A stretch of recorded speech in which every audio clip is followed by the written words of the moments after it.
Hey, what's up guys? It's Sick, and today we're going to do another MQNext kind of video introduction, talk about thing, whatever. So one of the frequently asked questions we get about MQNext, I get asked this pretty much every day, is on MacroQuest 2, they use something like MQ2 EQ wire, and they want some sort of similar things for Next. Well, the good news is Next actually has something built into it called Framelimiter, and you can get there from your EQ button and then MacroQuest settings, or you can type MQ settings and it'll pop up the MacroQuest settings window. Now, this is the ImGui UI for Framelimiter. Eventually, there'll be a bunch of stuff in here for different things, for options for stuff, but right now we're just going to talk about this Framelimiter thing. So this thing is super amazing, and a lot of work's been put into this to add some sort of functionality that we don't have in MacroQuest 2. It works very differently than how we're used to with things like EQ wire, which works great, but this does other really neat stuff. So right now, we have enable frame limiting as an option. And then when it's in the background, I can either choose to draw the game scene, which means that I'll continue. You see my character right here is, kind of breathing. So you'll see status foreground. If I click off the screen, it'll go background. And you see, because it's not being drawn, my screen's no longer moving. Nothing's happening here. And you see my render FPS is at 0%, but my simulation FPS is still trying to hit this 60 target FPS, which is my minimum universal simulation rate. And these are pretty good rate options that you want. Me personally, I keep all my tunes in game running at at least 60, and this is because of how EQ works with doing work on the frame cycle. That's when all the stuff happens. So if you're boxing, you don't want your minimum background FPS or your max background FPS set to minimum. They need to be able to get some power and do some work. But this allows you to keep decent settings in your EverQuest options, and then allows Framelimiter to just not draw the stuff on your screen. Now, what's really nice about this is you can render your UI at the simulation rate. So with automation, there are certain things that happen that you're actually reading, and you may be reading information from the UI, or you want to be seeing information that happens from the UI. So this allows you to render that stuff while this may not be in the background. So for things like do you have your spellbook open, things like that. You can also set it so you can clear your screen when you're not rendering. Now, oh, it actually did show it to you. Now, it looks flickery here, and there's a reason for that. I forget what the reason for the flicker is, but that is something that is an item to be addressed. And that might be my recording software that's doing that or something. Whatever the case is, it's a known thing, and before I turned on my recording software, it was just blank. It was just black, and if you have the render screen on. Okay, see, now you can't see it. It's because I had the render UI and the clear the screen. I think that's what's happening. So basically, when I have both of those on, it's clearing the screen, and then it's like, yo, but you said you want to see the UI, so it's going to try to do both. I believe it's what's happening. I could be wrong on that.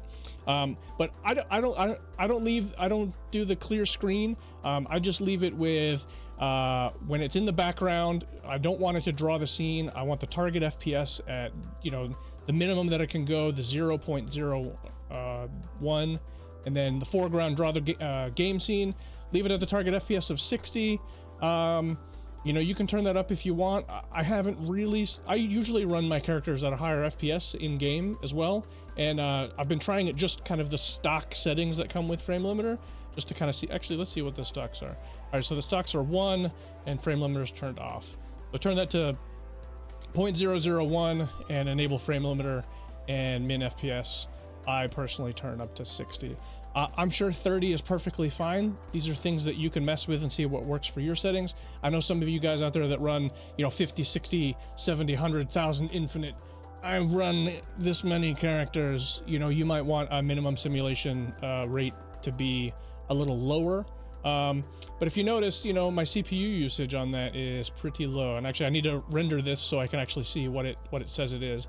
But my CPU usage for this particular tune is under 1%, and you know, it's doing pretty cool stuff. Oh, and I need to change that to 60, don't I? 60. There we go. So you can see the difference between having the 30 and the 60 on. For me, it's about a % difference that may be important to you, may not be important to you. But things run pretty great. Anyway, it's really, really, really simple. There's some command line stuff, Framelimiter, if you want to get like fancy. So we'll do framelimiter.h for help, I believe. We'll do that, and we'll just see the options real quick. So it'll spit out and say you can enable it, you can turn it on, disable it, turn it off, toggle the Framelimiter functionality, background render, so you can set the toggle for rendering when client is background foreground render, ImGui render, UI render, clear screen, BG FPS, foreground FPS, sim FPS, which is all of this information here. You know, as much as I like command line options for stuff and been doing EQ stuff with command lines forever, this is way easier, and you can see, you know, I can see I'm in foreground, it's green. If I click off, I'm in the background, and now my dudes aren't doing anything. It's very satisfying to be able to mess with those options and see that. So for folks loading up Next for the very first time and you want to check this out, let's go over that one more time. So to open this up, you either go to your EverQuest button. Now mine is very small because I'm running this ZLiz UI, but it's EQ button. MacroQuest has a couple of extra things added here. There's one for settings, and this will pop it up, FPS limiter right there. Or you can do MQ settings as a slash command, and it'll pop that up. And then one last time, if you want to do the slash commands, do Framelimiter / help, and it's going to pop out all of that interesting stuff right there. So that's basically it. I'll probably keep doing some, you know, videos here and there, kind of going over some of the stuff. This stuff is new to me as well, so you know, there's going to be stuff in here that I may be incorrect about, or there may be stuff in here that could do with a little better clarification. But this should help you get on the right track and get you up and running super clean. I know some people are running a lot of tunes really, really, really well with the performance increases that a lot of folks are seeing in Next, and then add the Framelimiter on top of that, and it's a pretty great situation.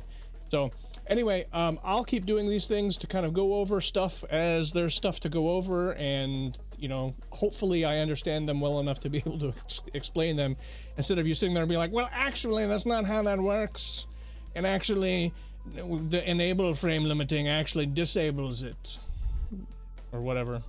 Anyway, I will talk to you guys soon.